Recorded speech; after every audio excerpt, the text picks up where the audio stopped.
अस्सलाम वालेकुम व्यूअर्स, आपका मेज़बान doctor Sajid Iqbal customer focus के हवाले से आपकी खिदमत में हाजिर है। और अल्हम्दुलिल्लाह अ, पिछले सेशन में हमने अ, पहले दो सब टॉपिक्स मुकम्मल कर लिए थे। तो इंशाअल्लाह ताला अल्लाह की ज़ात आसानियाँ करे तो आज हम अगले दोनों टॉपिक्स को मुकम्मल करेंगे। तो हमने एक ब्रीफ सा रिकैप कि हमने कवर किया कि कस्टमर फोकस है क्या, इसकी क्या अहमियत है, क्या ज़रूरत है। बल्कि वहाँ अगर पिछली स्लाइड्स को और पिछली वीडियोस को हम देखें तो हमने 5 Ws के एंगल से देखा। अ, ये जो 5 सवाल होते हैं जिन्हें जर्नलिस्ट क्वेश्चंस कहा जाता है, उस प्रिज्म से भी इस चीज़ को हमने बड़ा इन्वेस्टिगेट किया। फिर अपने कस्टमर्स के बारे में जो जानने का अमल है, कि ये एक आर्ट भी है, एक साइंस भी है, इसको हमने बड़ा डिटेल में देखा कि कैसे हमें ये करना चाहिए। सो एनी हाउ आज हम आगाज करते हैं कि डिलीवर एडिशनल वैल्यू, कि किस तौर हमें चाहे हम किसी भी डोमेन में हो, इस चीज़ को यकीनी बनाना है कि हम अपने कस्टमर को इतनी अहमियत दें और उसको जिसे क्या कहिए, रिटर्न ऑन इन्वेस्टमेंट का भी ख्याल रखें और बाकी वैल्यू एडिशन करें। तो अगर हम ये करेंगे तो उस हवाले से ज़ाहिर है बताया जा रहा है कि अगर हम वैल्यू एडिशन करेंगे अपने टारगेट कस्टमर्स के लिए, तो वो ज़ाहिर है फिर वो हमारे लिए प्रॉफिटेबल भी होंगे और हमारे वो लॉयल कस्टमर्स भी बनेंगे। और ये जो अमर है, ये जो इम्पॉर्टेंट आइडिया है, जब इस पे हम काम करेंगे तो ये हमारी ऑर्गेनाइजेशन को एक competitive एडवांटेज देगा। तो इस competitive एडवांटेज को हासिल करने की ही ज़ाहिर है दुनिया में हर जो है डोमेन में प्रोफेशनल्स एफर्ट करते हैं।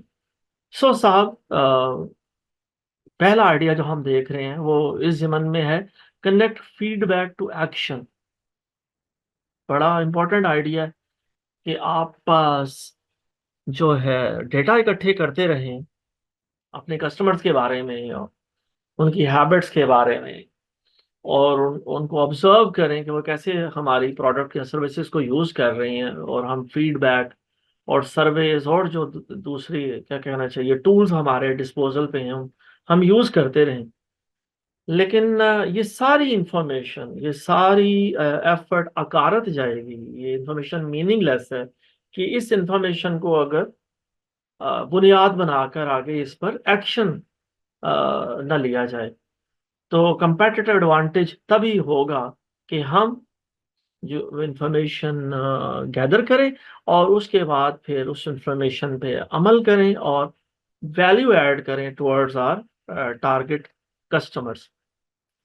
अच्छा, इस हवाले से अब जाहिर है सवाल कि हर क्या कहना चाहिए, हर बात के हवाले से कुछ नए सवाल पैदा होते हैं, आप कुछ सवालों के जवाब ढूंढते हैं तो उसके रिस्पॉन्स में नए क्वेश्चंस पैदा हो जाते हैं। तो बहरहाल सवाल ये है कि ये कैसे हम करेंगे जी। तो इस सवाल हवाले से पहला जिक्र किया जा रहा है कि ब्रेन स्टॉर्मिंग।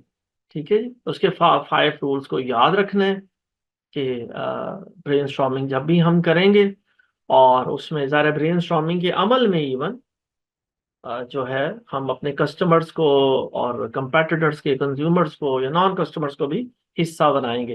यानी कि हम सिर्फ अपनी टीम के साथ अपनी ऑर्गेनाइजेशन में ही ब्रेनस्टॉर्मिंग नहीं करेंगे, बल्कि आउटसाइडर्स की जो इनपुट है वो भी लेंगे।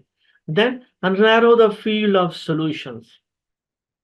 ब्रेनस्टॉर्मिंग करने के बाद ज़ाहिर है हर सॉल्यूशन या हर आइडिया पे काम नहीं करना, हमारा कोई क्राइटेरिया होना चाहिए कि हम जनाबे वाला इन सॉल्यूशन को फोकस करेंगे। तो एक किस्म का जो प्रोसेस है फनल करने का, ये ज़ाहिर है हमारे लिए बड़ा इंपॉर्टेंट है कि व्हाट प्रोडक्ट और service functions are essential for customers point of view and what are nice to have. ठीक है जी, तो ये कैसा खूबसूरत बैलेंस है कि कौन सी चीज़ें एसेंशियल हैं और कौन सी नाइस टू हैव में है। हो जाए तो चंगी गल है, नहीं होती तो सारी एसेंशियल चीजें नहीं है। कॉस्ट के कंस्ट्रेंट्स क्या हैं हमारे लिए, तो इस तरह की जो सवाल हैं ये हमें हमारे सॉल्यूशंस को नैरो डाउन करने में बड़े अच्छे गाइडिंग क्वेश्चंस हैं। अच्छा, उसके बाद जाहिर है ये सारा डेटा जनरेट हुआ और फिर उसका एनालिसिस हुआ, तो अब वक्त आ गया है कि हम प्रोटोटाइप बनाएं। प्रोटोटाइपिंग बड़ी ज़रूरी है। तो इस पर इसका जाहिर है आज के एंटरप्रेन्योर्स के हवाले से, और एंटरप्रेन्योर्स का ही दौर पहले भी था और आज भी है, लेकिन जाहिर है आज इस हवाले से ज़रा ज़्यादा बात होती है। तो ये बड़ा ज़रूरी है कि हम जो है प्रोटोटाइप बनाएं और वो प्रूफ ऑफ कॉन्सेप्ट सामने रखें अपने प्रोडक्ट का, अपनी सर्विस का, ताकि पोटेंशियल कस्टमर के साथ एक नई डिस्कशन शुरू हो। तो ये सर एक क्या कहना चाहिए, तरीका एक कार है, एक सिस्टमेटिक मेथोडोलॉजी है, this is the way forward. लें जी, जो कोटेशन है मैंने कहा अपनी तस्वीर हटा लो वो भी सामने आ जाए। तो मिल्किंग कस्टमर्स बैकफायर्स, बस ये याद रखिए कि अगर हम ये समझें कि ये बंदा आया है मेरे पास, मिस्टर मेरा कस्टमर है, मैं इसकी ज़रूरत हूँ, ये सारा बाजार फिर कर आया है और मेरे पास आया है, तो ज़ाहिर ऐसे बाजार में कहीं कोई अच्छी चीज़ नहीं मिली, तो मैं ही इसे बेहतरीन प्रोडक्ट या सर्विस दे रहा हूँ, और मैं इसकी बस जेब में से जो है ना निकलवा लूँ जो निकलवा सकता हूँ, तो ये जाहिर है ये स्ट्रेटजी लॉन्ग टर्म नहीं है, बैकफायर करेगी एक दिन। तो इम्पोर्टेंट फिर क्या है, वो अच्छी स्ट्रेटेजी है कि मास्टर वैल्यू क्रिएशन, कि आप हमेशा अपने आप के बारे में सोचें। और वही बात है पिछली वीडियो में जिक्र हुआ कि आजिज़ी, क्यूरोसिटी और जो ह्यूमिलिटी है ये बड़ी ज़रूरी है आज एक लॉन्ग टर्म सक्सेस के लिए। तो वो एक बंदा आपके पास आया है तो इस पर इधर है, आपको आपके अंदर आजिज़ी और ह्यूमिलिटी रहनी चाहिए और क्यूरोसिटी रहनी चाहिए, और यही आपकी रेपुटेशन को बिल्ड करेगी। So don't find customers for your products, find products for your customers. तो ये देख लें जो एक्सपर्ट्स हैं वो किस तरह उसको उस आइडिया को हाईलाइट कर रहे हैं कि हमें ये नहीं, ये काम नहीं करना जो पहले बताया गया, ये डोंट है, और उसके बाद जो करने वाला काम है वो ये है। ले जी, वैल्यू एक्सट्रैक्शन के टैक्टिक्स क्या क्या हो सकते हैं। So companies that use aggressive value extracting strategies often have rules they want customers to break because doing so generate profits. तो एक अगर टैक्टिक बताया जा रहा है कि कंपनीज जो वैल्यू एक्सट्रैक्टिंग की स्ट्रेटजी यूज करती हैं वो वो ये रूल्स भी रखती हैं कि बाज़ औक़ात कस्टमर जो ब्रेक करेंगे, और जब वो इन रूल्स को अगर ब्रेक करेंगे तो ही प्रॉफिट जनरेशन होगी। एग्जांपल मिलके देख लेते हैं कि retail bank sets particular interest rates and fees depending on the minimum balances consumers agree to keep in their accounts. If a consumer's balance falls below the minimum, he pays penalties. If it climbs well above the minimum, the customer is stuck with a low interest rate.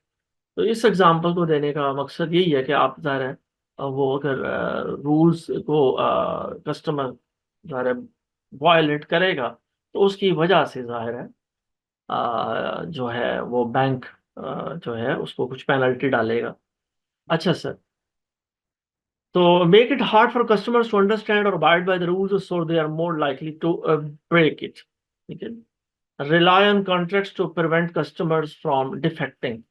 तो ये भी जो aggressive जो organisations हैं वो ये ज़ाहिर है ऐसे कॉन्ट्रैक्ट्स करती हैं कि एक तो कस्टमर के लिए ज़ाहिर है उसको डिफेक्ट करना मुश्किल हो जाता है, और बाज़ का ज़ाहिर है कस्टमर के लिए उस कॉन्ट्रैक्ट को पढ़ना और फिर उस पर अमल करना भी मुश्किल हो जाता है।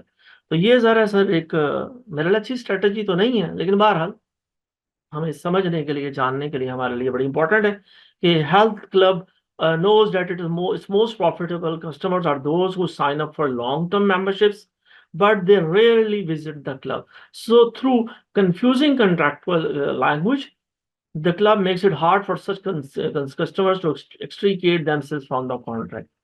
तो साहब एग्जांपल दी जा रही है कि जो ये जिम होते हैं, हेल्थ क्लब्स होते हैं, वो जानते हैं कि लॉन्ग टर्म मेंबरशिप से उन्हें पैसे ज्यादा में पैसा इकट्ठा मिलेगा, ज्यादा मिलेगा, और ये वो लोग हैं जो कभी कभार आएंगे हमारे जिम में। तो हम कॉन्ट्रैक्ट ही इतने ऐसी उसी की लैंग्वेज लिखें कि वो ज़ाहिर है बंदे का इसलिए कॉन्ट्रैक्ट को ब्रेक करना मुश्किल हो जाए। तो ये कुछ सारे वैल्यू एक्सट्रैक्शन के टैक्टिक्स हैं जो कि बाजार में ज़ाहिर है यूज किए जा रहे हैं। तो ले जी मिलकर देखते हैं इस हवाले से कि गोल्डन रूल क्या है। जो बाजार में हो रहा है वो तो हमने थोड़ा जाना, थोड़ा समझा, और ये रिफ्रेशर है। हम ऑलरेडी इन चीज़ों को भुगतते हैं, देखते हैं। ये कोई ऐसी बात नहीं है कि जो पहली दफ़ा हम इन चीज़ों को सुन रहे हैं। ले जी मिलकर वीडियो देखते हैं और समझते हैं। Customer loyalty, where customers come back for more and bring their friends. It's a signal not just of whether you're going to make more money. It's a great signal of whether if you're treating people right, living up to the golden rule. You know, this golden rule, treating people the way you'd want to be treated if you were in their shoes, such a fundamentally important idea. And I think business, when it's done right, holds people accountable for treating people right. It doesn't just talk about being great. So many companies today are talking about being great, and they're not measuring it, and they're creating bad profits. What are bad profits? Well, they're profits earned at the expense of a customer by doing things to them that you wouldn't want to have that done to a loved one. You wouldn't want it done to yourself. A good example is I returned my rental car down in Miami. I'm 35 minutes late because of terrible traffic, and the guy who takes the keys and has a fancy computer and all the IT devices, he says, "Mr. Reichelt, I'm sorry that you're gonna it's going to be a half day charge because you're 35 minutes late." A day? Come on, what is that about? And did you fill up the gas? I think, oh, I didn't have time. It's going to be about $250 to fill the tank because we charge you 400% markups. And he's embarrassed, which would happen to any employee who has to treat people that way. I'm livid. And then he says, "Oh, but next time when you rent, get that protection plan."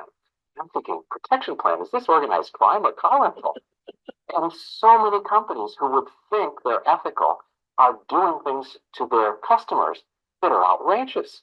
Whether it's an airline charging for baggage, or worse would be the change fees. Fine, it cost you $25, change the ticket. Not it cost $200. That's absurd. So too many companies are finding they can abuse customers, earn bad profits, make their quarterly results for Wall Street, but in so doing, communicate to all their employees that loyalty, treating people ethically, has nothing to do with what we care about as a management team. And I think more and more companies have to come to the recognition they cannot innovate, they can't bring the right kind of good people into their company as employees unless they start getting more serious about treating their customers right and earning their loyalty. ले साहब, expert ने भी ethics का भी सवाल उठा दिया और बताया कि अब्यूज करना कस्टमर्स को, कि जनाबे वाले आप 35 मिनट लेट हो गए हैं तो आपको आधे दिन के पैसे पड़ेंगे, और अगर आपने पेट्रोल भी नहीं डलवा के दिया तो आप उसको भी कई गुना ज़्यादा। तो इन्होंने बड़ा अच्छा इशारा किया। बल्कि इशारा क्या कि एक्सपर्ट्स क्या बताते हैं, हम पे हमारी भी हार्ट बीतियाँ हैं, हम पे भी, हम सब भी इन चीज़ों पे ज़रा तिल मिलाते हैं कि ज़ाहिर है आपसे अगर वो बताया जा रहा है एयरलाइन अगर $25 टिकट चेंज करवाना चाह रहे हैं, आप $25 चार्ज कर ले तो नो प्रॉब्लम। लेकिन आप आपके उसको वो $250 चार्ज करे तो देन ज़ाहिर है ये बैड प्रॉफिट है। तो बैड प्रॉफिटेयरिंग